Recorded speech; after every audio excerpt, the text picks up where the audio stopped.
Social മീഡിയയിൽ ഒരു വിഭാഗം മുസ്ലിം വിരുദ്ധരായ ആളുകൾ ബോധപൂർവം ഉണ്ടാക്കുന്ന ഒരു ഫിത്തനയാണ് സ്വന്തം മകളെ വിവാഹം കഴിക്കാൻ ഇസ്ലാമിൽ അനുമതിയുണ്ട്.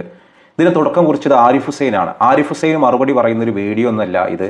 മുസ്ലിങ്ങൾ ചെയ്യേണ്ടുന്ന ഒരു കാര്യം, സോഷ്യൽ മീഡിയ ഉപയോഗിക്കുന്ന മുസ്ലിങ്ങൾ ചെയ്യേണ്ടുന്ന കാര്യം ആരിഫ് ഹുസൈനെ പോലെയുള്ള ആളുകൾക്ക് മറുപടി പറയാനോ അദ്ദേഹത്തിൻ്റെ വീഡിയോക്ക് റിയാക്ട് ചെയ്യാനോ ചെയ്യാതിരിക്കുക എന്നൊരു സൽക്കർമ്മമാണ് നമ്മൾ ചെയ്യേണ്ടത്. ഞാൻ പറയുന്നൊരു കാര്യം, ഈ ഫിഖ് സംബന്ധമായ ചില തർക്കങ്ങളും ചർച്ചകളൊക്കെ ഉണ്ട്. ഷാഫിഈ ഫിഖിൽ ഇങ്ങനൊരു വാചകമുണ്ടത്രേ: സ്വന്തം മകളെ, അതായത് വ്യഭിചാരം ചെയ്തതിലുണ്ടായ സ്വന്തം മകളെ ഒരു പിതാവിന് കല്യാണം കഴിക്കാം എന്ന് ഷാഫിഈ ഫിഖിലുണ്ട്. അപ്പോൾ സ്വന്തം മകളെ കല്യാണം കഴിക്കാൻ അനുവദിക്കുന്ന ഒരു മതമല്ല ഇസ്ലാം. ഈ രീതിയിലാണ് ഈ ചർച്ചകൾ. എന്താണ് ഇതിൻ്റെ ഒരു യാഥാർത്ഥ്യം?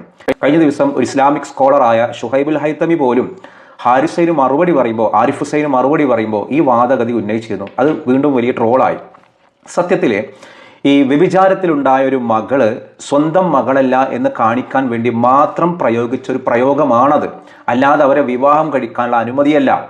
അത് ആദ്യം മനസ്സിലാക്കണം. ഈ ഫിഖ് എന്ന് പറയുന്ന ഒരു സംഗതി, ആ ഫിഖിന്റെ ഗ്രന്ഥം എഴുതിയുണ്ടാക്കുന്ന ഒരാൾ അദ്ദേഹത്തിന്റെ കാലത്തിനും അദ്ദേഹത്തിന്റെ ഉസൂലിനും, അതായത് ഫിഖിന്റെ നിയമങ്ങൾ ഉണ്ടാക്കുന്ന രീതിക്കും അനുസരിച്ച് എഴുതിയുണ്ടാക്കുന്ന ഗ്രന്ഥങ്ങളാണ്. അപ്പോൾ ആ ഒരു ഫിഖിന്റെ നിയമങ്ങളെ മാത്രം പൊക്കിപ്പിടിച്ചിട്ട് ഇസ്ലാമിനെ ബോധപൂർവം കളിയാക്കാനും അല്ലെങ്കിൽ താറടിക്കാനും ശ്രമിക്കുന്ന ആളുകളുണ്ട്.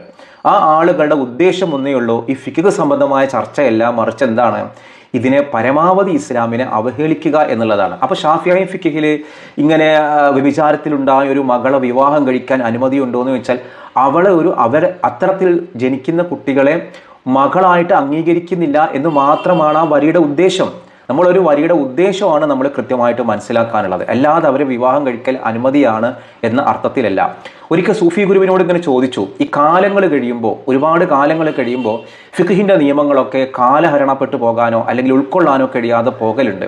അപ്പോൾ എന്താണ് ചെയ്യേണ്ടതെന്ന് ചോദിച്ചപ്പോൾ സൂഫി ഗുരുവിൻ്റെ ഒരു മറുപടി ഉണ്ട്. അദ്ദേഹം കൊടുത്തൊരു മറുപടി ഇങ്ങനെയാണ്: ഒരു കാര്യം ചെയ്യാം, കോഴിക്കോട് നിന്ന് ഊട്ടിയിലേക്ക് പോയ ഒരാൾ, 600 കൊല്ലം മുൻപ് കോഴിക്കോട് നിന്ന് ഊട്ടിയിലേക്ക് പോയ ഒരാൾ, ആ ഊട്ടിയിലേക്ക് പോയ അനുഭവം അദ്ദേഹം പങ്കുവെച്ചു. ആ പങ്കുവെക്കുമ്പോൾ അദ്ദേഹം പറഞ്ഞു, ചെറു റോഡുകളാണ്, റോഡിൽ ഇന്ന മരങ്ങളുണ്ട്, ചെറു ഗ്രാമങ്ങളുണ്ട്. ആ ഗ്രാമങ്ങളിലൂടെയൊക്കെ പോയിട്ട് മലനിരകൾ നിറഞ്ഞ ഊട്ടിയിലേക്ക് പോയ അനുഭവങ്ങൾ പങ്കുവെച്ചൊരു പുസ്തകം എഴുതി. 2026 ആ പുസ്തകം നോക്കിയിട്ട് നമ്മൾ ഊട്ടിയിലേക്ക് പോയാൽ ആ ചെറു ഗ്രാമങ്ങൾ കാണാൻ കഴിയുമോ? അവിടുത്തെ രീതി എല്ലാം മാറിയില്ലേ? ചെറു ഗ്രാമങ്ങളൊക്കെ പട്ടണങ്ങളായി, റോഡൊക്കെ വളരെ വിശാലമായി. അപ്പം ഈ മാറ്റങ്ങൾ ഉണ്ടാവും. ഇസ്ലാമിൽ എങ്ങനെ സ്വന്തം മകളെ കല്യാണം കഴിക്കാൻ അനുമതി ഉണ്ട് എന്നുള്ളത്, അങ്ങനെ ഇസ്ലാമിൽ ഒരു അനുമതി ഇല്ല. ആ ഒരു ഷാഫിഈ ഫിഖിൽ പറഞ്ഞതിൻ്റെ അടിസ്ഥാനം എന്തേ ഉള്ളൂ?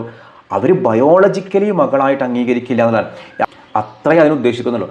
അത് സ്വന്തം മകളെ വിവാഹം കഴിക്കാൻ അനുവദിക്കുന്ന ഒരു മതമാക്കി ചിത്രീകരിക്കുന്ന ആരിഫ് ഹുസൈൻ്റെ ഒരു ഗൂഢതന്ത്രമാണ്.